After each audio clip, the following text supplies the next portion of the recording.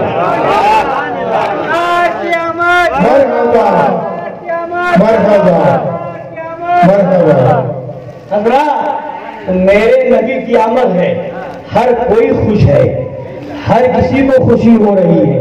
غم ہوا تو ابلیس کو ہوا، تو آج بھی ابلیس کے چیلوں کو غم ہو رہا ہے، اور غم میں کچھ کہہ نہیں پا رہے ہیں۔ یہ جھنڈا کیوں لگاتے ہو، یہ روشنی کیوں کرتے ہو، یہ جلسہ کیوں کرتے ہو، جلوس کیوں نکالتے ہو، اتنا خرچ کرتے ہو، اتنا خرچ نہ کر کے کسی غریب کو دے دو، اس کا بھلا ہو جائے گا۔ کسی غریب لڑکی کی شادی کرا دو، اس کی شادی ہو جائے گی۔ کسی غریب یتیم کی مدد کر دو، اس کا بھلا ہو جائے گا۔ یہاں خرچ نہ کر کے کسی غریب کا تعاون کر دو، میرے نبی خوش ہو جائیں گے۔ غریبوں سے نبی کو بڑی محبت تھی، نبی کے یہاں خرچ نہ کرو، وہاں خرچ کر دو۔ میں کہتا ہوں ارے عقل کے اندھو، یہ بتاؤ کہ آج گاڑیاں ایک سے ایک نکلی ہوئی ہے، کوئی 40 لاکھ کی گاڑی میں بیٹھ کے سفر کر رہا ہے، کوئی 50 لاکھ کی گاڑی میں سفر کر رہا ہے، کوئی 60 لاکھ کی گاڑی میں سفر کر رہا ہے۔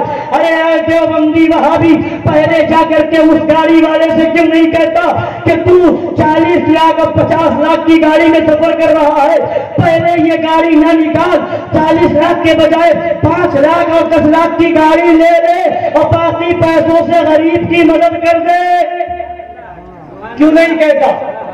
موبائل چلا ہے، کوئی 25,000 کا موبائل، کوئی 30,000 کا موبائل، کوئی 40,000 کا موبائل چلاتا ہے۔ ان وہابیوں میں جا کر کے دیکھو، کیا یہ موبائل اتنا مہنگا نہیں چلاتے ہیں؟ کیا اتنی مہنگی گاڑیوں میں نہیں بیٹھتے؟ تو کیوں نہیں کہتا کہ 25,000 کا موبائل نہ خرید، 5,000 کا موبائل خرید اور باقی پیسوں سے غریب کی مدد کر دے؟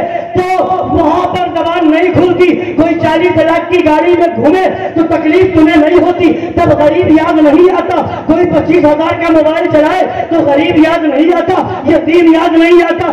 پتا چلا تجھے غریب اور یتیم کی محبت نہیں ہے، تجھے نبی کے نام پر خوشی سے چڑ ہو رہی ہے۔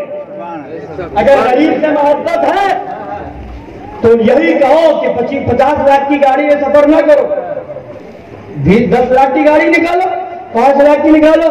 نہیں، مگر تمہیں چڑ سے تھوڑی ہے، تمہیں تو نبی کے ذکر سے چڑ ہے، تمہیں تو نبی کے نام پر خوشی منانے سے چڑ ہے۔ تم چڑھو گے ہم چڑھائیں گے، تم جلو گے ہم جلائیں گے، اور اتنا جلائیں گے، اتنا جلائیں گے کہ جل کر کے تم کوئلہ بن جاؤ گے، کوئلے سے راکھ بن جاؤ گے، راکھ سے خاک بن جاؤ گے، اور ہم کہیں گے خاک ہو جائیں عدو جل کر، مگر ہم تو رضا، دم میں جب تک دم ہے ذکر ان کا سناتے جائیں گے۔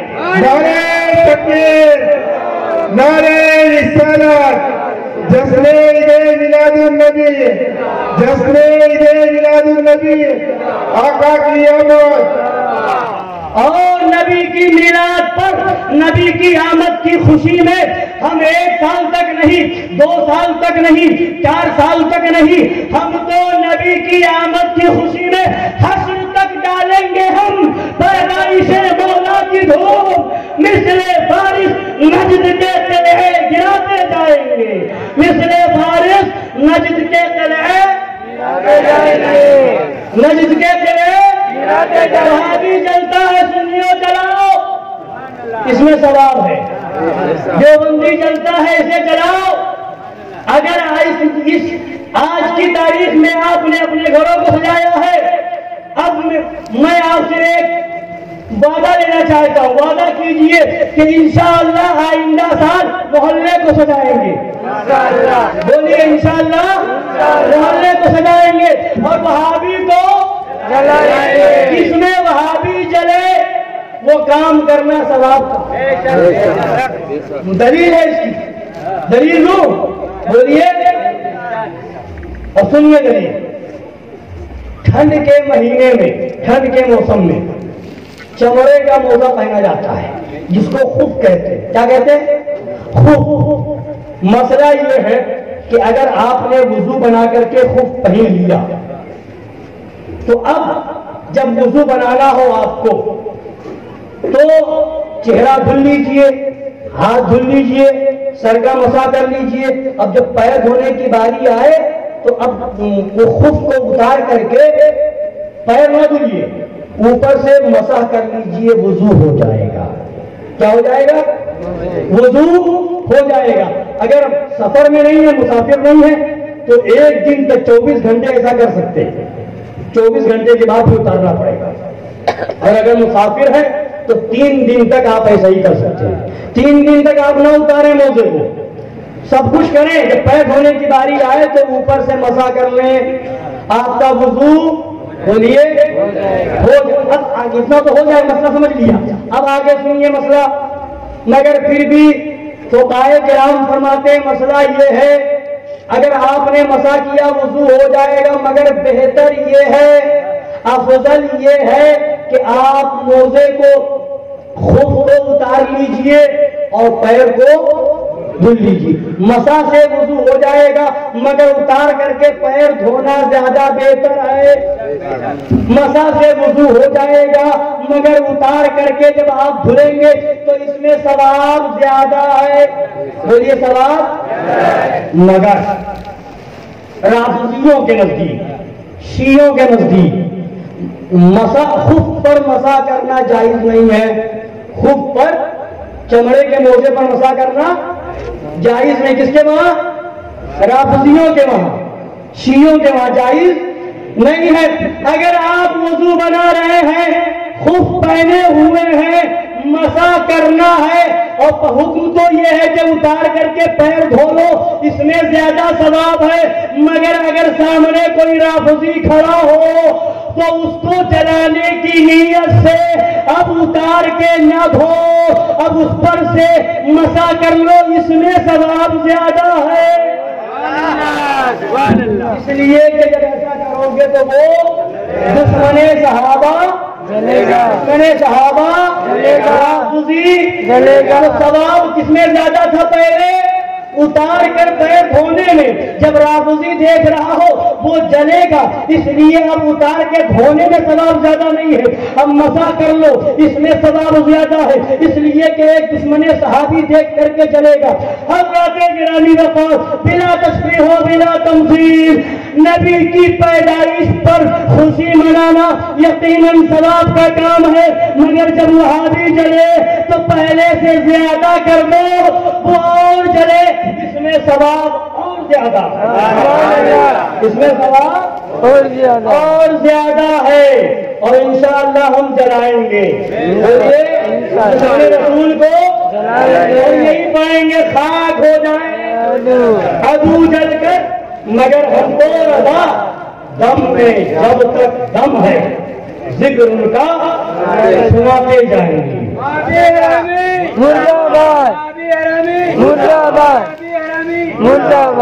اب ایک واقعہ اور سن لیجیے. ایک واقعہ بھی آپ نے سنا نبی کی آمد سے 1000 سال پہلے. سنا آپ نے؟ اب ایک واقعہ سناتا ہوں نبی کی آمد سے 1000 سال بعد. 1000 سال ہو چکے تھے. سن 1000 سال کی ہجری تھی. 1000 میں بیان کیا گیا ہے. شیخ فرید بکری مؤرخ نے اپنی کتاب میں لکھا ہے اور مرزا سعید اس کے راوی ہیں. وہ کہتے ہیں کہ میں نے اپنی آنکھ سے یہ واقعہ دیکھا ہے. اور کس جگہ کا واقعہ ہے؟ جونپور کا واقعہ ہے. کہاں کا؟ جونپور کا واقعہ ہے. قلیج محمد خان جو لاہور کے گورنر تھے، لاہور کے گورنر قلیج محمد خان کی زمین تھی. کہاں پر؟ جونپور میں. یو پی کے اندر جونپور ہے. جونپور میں زمین تھی. اس زمین کو وہاں پر عمارت بنوانا چاہتا تھا. جب عمارت بنوانے کے لیے، بنیاد ڈالنے کے لیے جگہ کو کھودا گیا کہ بنیاد ڈالنی ہے. جب کھودنا شروع کیا تو بتایا جاتا ہے جب کھودنے لگے تو ایک کلش نظر آیا. کیا نظر آیا؟ جو گنبد کے اوپر کلش لگاتے ہیں کلش دکھا، جب اور کھودا تو گنبد دکھا، جب اور کھودا تو پورا گنبد نظر آیا۔ کھودتے رہے، دن رات کھدائی چل رہی ہے، کھدائی ہوتی جا رہی ہے، ہفتے بھر تک کھدائی ہوتی رہی اور پورا گنبد نظر آیا زمین کے اندر، اور پھر گنبد کا دروازہ بھی مل گیا، اور دروازے کے اوپر ایک تالا بھی لگا ہوا تھا، اور وہ تالا، اس تالے کا وزن 1 من تھا، اس تالے کا وزن 1 من تھا۔ جب وہ تالا توڑا گیا، دروازہ کھولا گیا، تو کیا دیکھا کہ ایک آدمی ہے، ہڈیوں کی مالا پہنے ہوئے ہے، سر جھکائے ہوئے ہے اور بیٹھا ہوا ہے۔ جب لوگوں کی آواز سنی، شور و غوغا ہوا، تو سر اٹھایا اور ہندی زبان میں لوگوں سے کچھ پوچھنے لگا، کچھ سوال کرنا شروع کیا، اور سوال کرتے کرتے آخری سوال کیا، ایک سوال کیا کہ یہ بتاؤ، عرب کی سرزمین پر محمد بن عبداللہ پیدا ہونے والے تھے، کیا وہ آ گئے؟ بولے کیا وہ آ گئے؟ پتا کیا چلا؟ وہ صاحب جو تھے نبی کی پیدائش سے پہلے ہی اندر جا چکے تھے اور نبی کی آمد کے انتظار میں تھے۔ کیا وہ آ چکے؟ لوگوں نے بتایا ہاں، ان کے آئے ہوئے 1000 سال ہو گئے، دنیا میں آئے رہے اور دنیا سے تشریف بھی لے گئے۔ اس کے بعد انہیں باہر نکالا گیا، 6 مہینے تک وہ زندہ رہے اور نماز ہماری طرح وہ نماز بھی پڑھتے رہے، سارے کام کرتے رہے، اور اس کے بعد 6 مہینے کے بعد ان کا انتقال ہو گیا۔ بتاؤ کس نے خبر دی تھی نبی آنے والے ہیں؟ یہ خبر دیا کس نے؟ تو یہ اللہ تبارک و تعالیٰ کی شان ہے کہ اللہ نے اپنے محبوب کی آمد سے پہلے لوگوں کو جگہ جگہ اور نبی کی آمد کے انتظار میں لگا دیا تھا۔ کوئی زمین کے اندر جا کے انتظار کر رہا ہے، کوئی شہر شہر گھوم کر کے نبی کو ڈھونڈ رہا ہے، کوئی نبی کی آنے کی خوشی میں نبی کی آمد کی خبر سن کر کے اپنا خط نبی تک پہنچا رہا ہے، کوئی نبی کی آمد کے انتظار میں مدینہ شریف میں رہنا شروع کر رہا ہے۔ سب کے سب نبی کا انتظار کر رہے ہیں، وہ نبی آئے اور اللہ کا شکر ہے کہ ہم نے اس نبی کا کلمہ پڑھا۔ کتنا بڑا کرم ہے اللہ کا، اور ایسا اپنے محبوب کا امتی بنایا کہ اس امت میں آنے کی دعا تو نبیوں نے کی ہے۔ ایسی پیاری امت میں ہمیں اللہ نے بنایا، تو ابھی سب صدقہ نبی کا، اور اسی نبی کے صدقے، جس نبی کے صدقے سب کچھ ملا، اس نبی کا ذکر ہم چھوڑ دیں، اس نبی کی محفل ہم روک دیں، اس نبی کے نام پر جلوس نہ نکالیں، اس نبی کے نام پر گھر کو نہ سجائیں۔ خدا فرماتا ہے وَأَمَّا بِنِعْمَةِ رَبِّكَ فَحَدِّثْ، میں نے پڑھا تھا اس کو، اپنے رب کی نعمت کا خوب چرچا کرو، اپنے رب کی نعمت کا خوب چرچا کرو۔ وہابی کہتا ہے میلاد شریف کی محفل کرتے اس کا ثبوت کہاں؟ کیا قرآن میں ہے؟ کیا حدیث میں ہے؟ تو میں کہتا ہوں ہاں، مگر سمجھنے کے لیے اس پہ اصول چاہیے۔ خدا نے فرمایا اپنے رب کی نعمت کا خوب چرچا کرو، اور سب سے بڑی نعمت ہمارے اور آپ کے نبی، یہ میں نہیں کہتا، بخاری شریف میں ہے، بخاری شریف میں ہے محمد صلی اللہ علیہ وسلم نعمت اللہ، محمد صلی اللہ علیہ وسلم اللہ کی نعمت ہے، بخاری شریف کے اندر ہے۔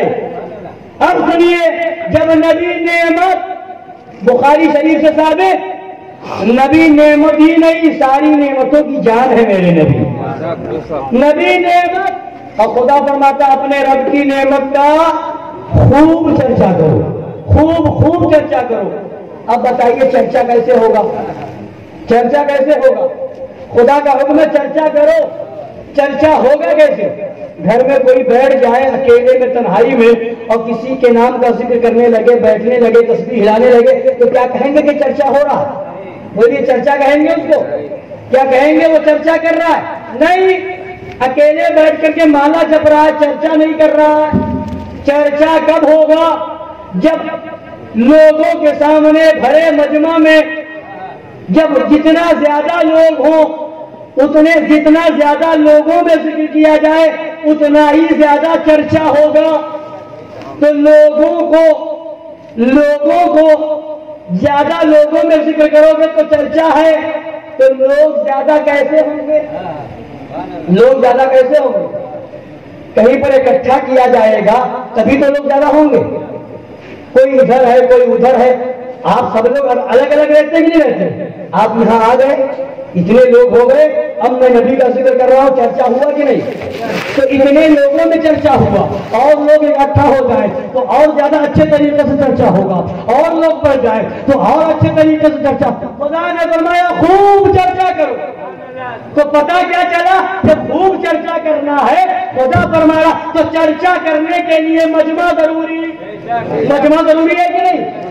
تو ہم مجمع کے لیے اعلان ضروری. اعلان ہوگا تو مجمع ہوگا، اگر اعلان نہیں ہوگا تو مجمع بولیے ہوگا نہیں ہوگا نا. اعلان اگر نہ ہوا ہوتا، لوگوں نے بتایا نہ ہوتا، پوسٹر نہ چھپا ہوتا، واٹس ایپ وغیرہ کے ذریعے سے یا اعلان کے ذریعے سے اگر آپ کو خبر نہ دی جاتی تو بتائیے آپ یہاں اکٹھا ہوتے؟ آتے؟ بولیے آتے؟ نہیں آتے.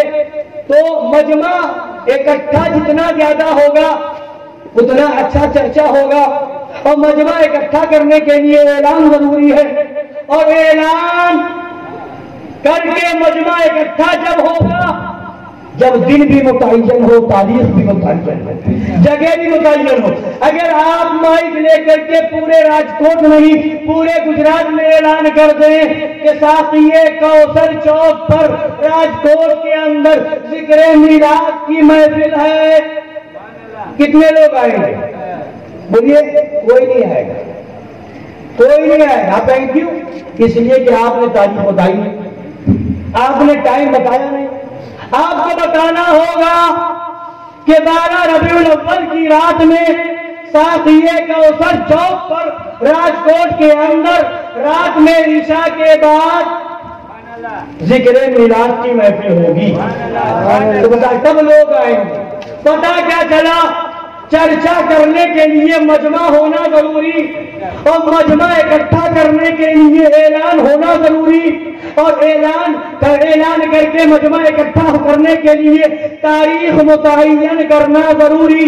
اگر تاریخ متعین نہ ہو تو مجمع اکٹھا نہ ہوگا، اعلان نہ ہو تو مجمع اکٹھا نہ ہوگا، اور مجمع اکٹھا نہ ہو تو اچھے طریقے سے چرچا. تو خدا نے کہا چرچا خوب کرو، تو اسی سے پتا چل گیا، چرچا خوب کرنے کا حکم دیا تو پتا چل گیا کہ مجمع اکٹھا کرنا اسی سے ثابت ہو رہا ہے. قرآن سے ثابت ہو گیا کہ مجمع اکٹھا کرنا قرآن میں خدا کا حکم ہے، اور جب مجمع اکٹھا کرنا ہے تو اعلان کرنا بھی قرآن سے ثابت ہو گیا. اور جب اعلان کرو گے تو تاریخ متعین کرنا ہوگی، جگہ متعین کرنا ہوگی. پتا چلا تاریخ کا متعین کرنا، جگہ کا متعین کرنا، اعلان کرنا، مجمع اکٹھا کرنا اور لوگوں کو دعوت دینا یہ ناجائز و حرام نہیں ہے، یہ قرآن سے ثابت ہے.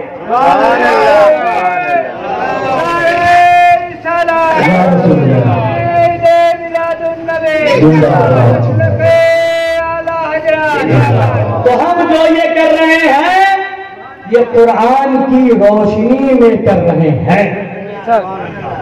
مگر بات یہ ہے کہ عقل ہوتی تو خدا سے نہ لڑائی لیتے، یہ گھٹائیں اسے منظور. اب آخر میں پیغام اعلیٰ حضرت سنا دوں. بولیے نعرہ تکبیر. سنیت کا کام کریں گے، سنیت کا کام کریں گے. نعرہ تکبیر، نعرہ رسالت، جشن عید میلاد النبی، جشن عید میلاد النبی. یہ کتاب اعلیٰ حضرت کی فتاوی رضویہ شریف ہے. یہ جلد نمبر 14 ہے، صفحہ نمبر 134 ہے. سن رہے نا؟ سنا دوں؟ کتنے لوگ سننا نہیں چاہتے ہاتھ اٹھائیں؟ جتنے لوگ سننا چاہتے ہیں وہ ہاتھ اٹھائیں. الحمدللہ سب سننا چاہتے ہیں. ہم سنیے. لوگ کہتے ہیں یہ لوگ نفرت کی بات کرتے ہیں، نفرت کی بات کر رہے ہیں، یہ نفرت کی بات پھیلا رہے ہیں. سنیے، نفرت جو ہے وہ دین کے اندر بھی ہے، دین کا حصہ ہے نفرت۔ اعلیٰ حضرت فرماتے ہیں نفرت دینیا مکروہ تنزیہی و اساءت، مکروہ تحریمی و حرام صغیرہ و کبیرہ و مراتب بدعت و ضلال و انواع کفر و ارتداد، سب سے حسب مرتبہ ہے۔ نفرت سب سے ہے، مکروہ سے بھی، مکروہ تنزیہی سے بھی، مکروہ تحریمی سے بھی، حرام سے بھی، صغیرہ سے بھی، کبیرہ سے بھی، بدعت سے بھی، گمراہیت سے بھی، کفر سے بھی، ارتداد سے، سب سے نفرت ہونی چاہیے، مگر سب کے درجے ہیں، مرتبے، جس کے درجات مستحب سے فرض اعظم بلکہ ضروریات دین تک ہیں۔ ہر ایک سے نفرت کا درجہ الگ ہے۔ آگے بڑھتے جائیے، اب آگے فرماتے ہیں لیکن جو اخبث مراتب سے نفرت نہ کرے، ادون سے ادعائے نفرت میں جھوٹا ہے، یعنی جو سب سے بری چیز ہے، جو سب سے بری چیز اس سے نفرت نہ ہو، اور نیچے والی جو چیز ہلکی ہے اس سے نفرت ہو، تو فرماتے وہ جھوٹا ہے۔ کیا ہے بولیے؟ شراب پیے اور اوجڑی کہے ہم نہیں کھائیں گے، بہت بری چیز ہے۔ جھینگا مچھلی نہیں کھائیں گے، بہت بری چیز ہے، نفرت ہے ہمیں، یہ مکروہ ہے، یہ خلاف اولا ہے، اور جو حرام ہے وہ پی رہا ہے۔ تو جو سب سے بدتر ہے اس سے نفرت نہ ہو، اس سے نفرت کرے تو فرمایا وہ کون ہے؟ بولیے کون ہے؟ اگر واقعی سچی نفرت ہوتی تو شراب سے پہلے ہوتی، اوجڑی سے بعد میں ہوتی۔ اب سنیے، اور سب کا مرتبہ بتا رہے ہیں اعلیٰ، کون سی چیز کتنی بری ہے۔ فرماتے مکروہ تنزیہی سے اساءت بری ہے، اساءت سے مکروہ تحریمی بدتر ہے، اس سے کبائر یعنی بڑے بڑے گناہ، کبیرہ گناہ اپنے اپنے مرتبے پر بدتر ہے، اور ان سب سے بدعت و ضلال بدتر ہے، اور ان کے بھی مدارج مختلف ہیں، اور ان سب سے کفر بدتر ہے، ان سب سے کفر بدتر ہے، اور اس میں بھی مراتب ہیں، کفر اصلی سے ارتداد بدتر، اور اس میں بھی ترتیب ہے، کفر اصلی کی ایک سخت قسم نصرانیت ہے، اور اس سے بدتر مجوسیت، اس سے بدتر بت پرستی۔ سن رہے ہیں؟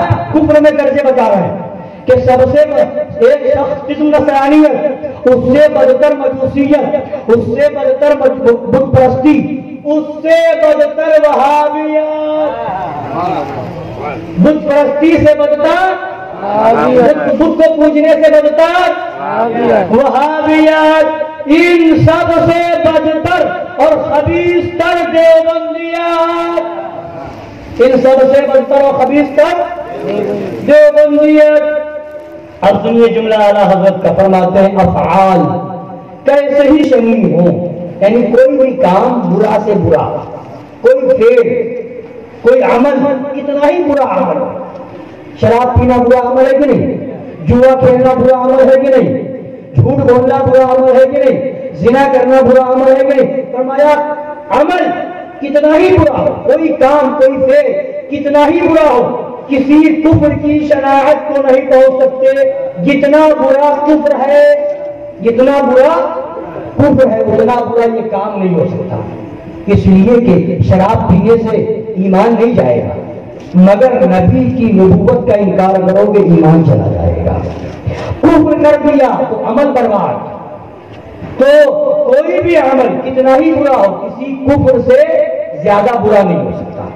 اب آگے فرماتے ہیں مگر ہم دیکھتے ہیں کہ بدتر از بدتر سے بدتر، بدتر از بدتر سے بدتر کافروں بت پرستوں سے اتحاد و وداد منایا جاتا ہے۔ کیسا وداد؟ کہاں کا اتحاد؟ بلکہ غلامی و انقیاد، اور ان سے بھی بدتر کفار وہابیہ کو اپنی مجلسوں کی صدائیں بھی دی جاتی ہیں. وہابیوں آ جاؤ، دیوبندیوں آ جاؤ، ساتھ میں آ جاؤ، ساتھ میں مل کر کے مقابلہ کرنا ہے. دیوبندی تم بھی آ جاؤ، سلفی تم بھی آ جاؤ، وہابی تم بھی آ جاؤ، نیچری تم بھی آ جاؤ، قادیانی تم بھی آ جاؤ، نجدیوں تم بھی آ جاؤ، خارجیوں تم بھی آ جاؤ، رافضیوں یہ سب کیا جا رہا ہے. اب اعلیٰ حضرت کیا فرما رہے ہیں؟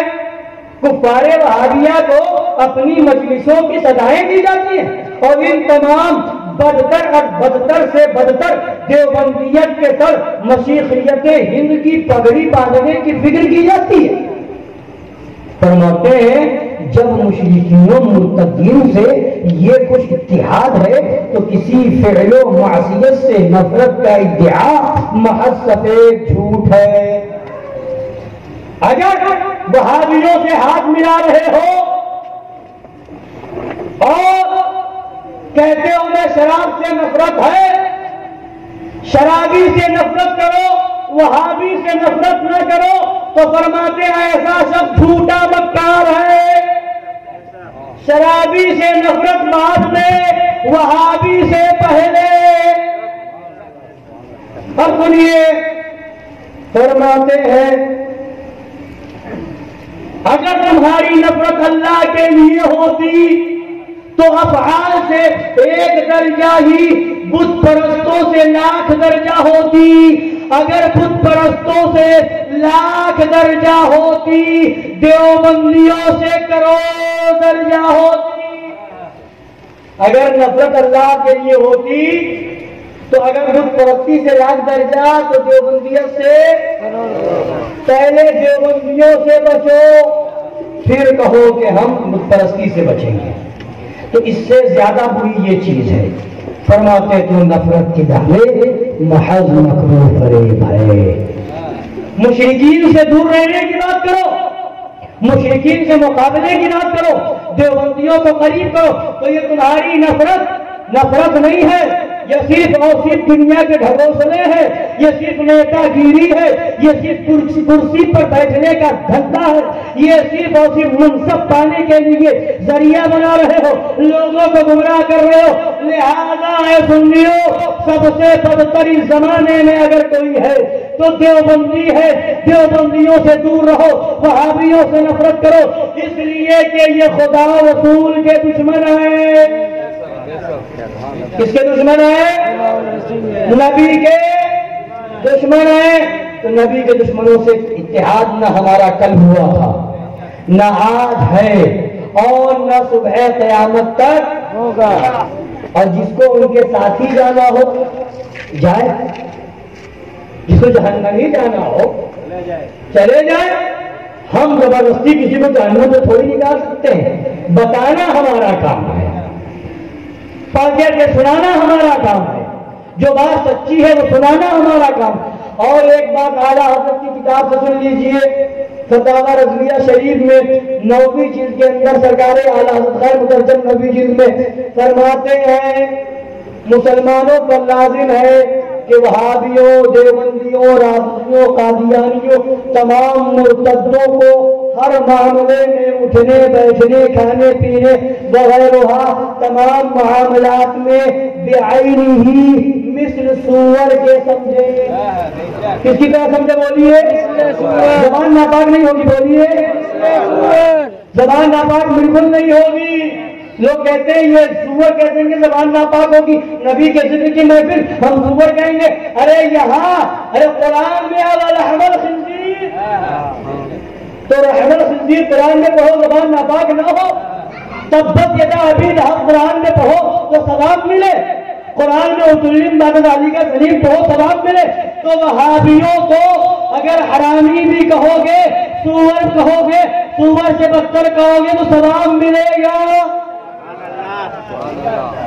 اس لیے کہ دشمن رسول ہے. اور نبی کے ذکر کی محفل میں نبی کے دشمن کو برا نہ کہو تو کس کو برا کہو گے؟ جب حضرت حسان نے نبی کے دشمنوں کا رد شروع کیا تھا، نبی کے دشمنوں کی برائی کی تھی، تو نبی فرما رہے تھے ایدک اللہ بروح القدس، اے حسان اللہ تمہاری روح القدس سے مدد فرمائے. اور فرمایا کہ حسان نے اپنے آپ کو بھی شفا دی اور حسان نے بد مذہبوں کا رد کر کے مسلمانوں کو شفا دی. رد وہابیہ سے شفا ملتی ہے, رد وہابیہ سے بلائیں دور ہوتی ہے.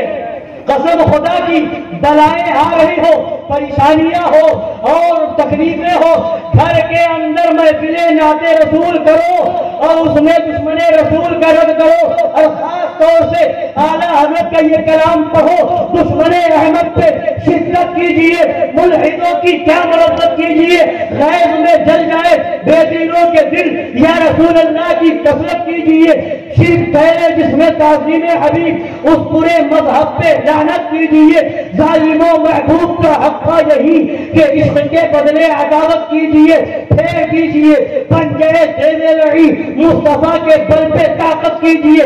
اس کو پڑھو گے تو انشاءاللہ تعالی بلائیں دور ہوں گی, پریشانیاں دور ہوں گی اور گھر میں خیر و برکت کا نزول ہوگا.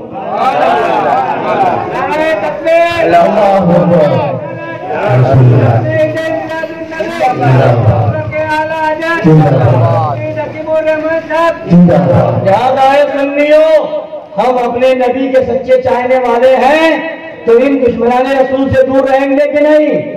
دور کتنے رہیں گے؟ ہم سب انشاءاللہ ان سے دور رہیں گے, ان سے ہمارا کوئی سمجھوتا تعلق نہیں ہوگا. یہی اس جلسے کا مقصد ہے کہ دشمن رسول سے بچیں, اور اگر نہ بچے تو لاکھ جلسہ آپ کریں, نبی کے نام پر ذکر کریں, اگر دشمن رسول سے نہ بچے تب بیکار ہے. اور دشمن رسول سے دور رہے تو یقیناً یہ عطا اور یہ چیز خدا رسول کو پسند ہے. احب الاعمال الى اللہ تعالی الحب فی اللہ والبغض فی اللہ. سرکار فرماتے ہیں اللہ کی بارگاہ میں سب سے زیادہ پسندیدہ عمل یہ ہے کہ اللہ کے لیے دوستی کرو اور اللہ کے لیے دشمنی کرو. یہی مسلک اعلیٰ حضرت ہے, یہی مشرب شیر بے شیر اہل سنت ہے.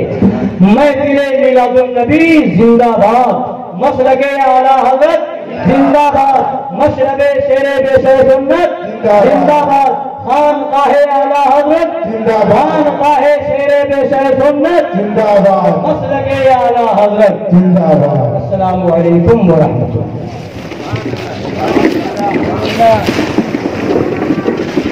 مصطفیٰ جان رحمان تیرا سلام, شمع بز میں ہدایت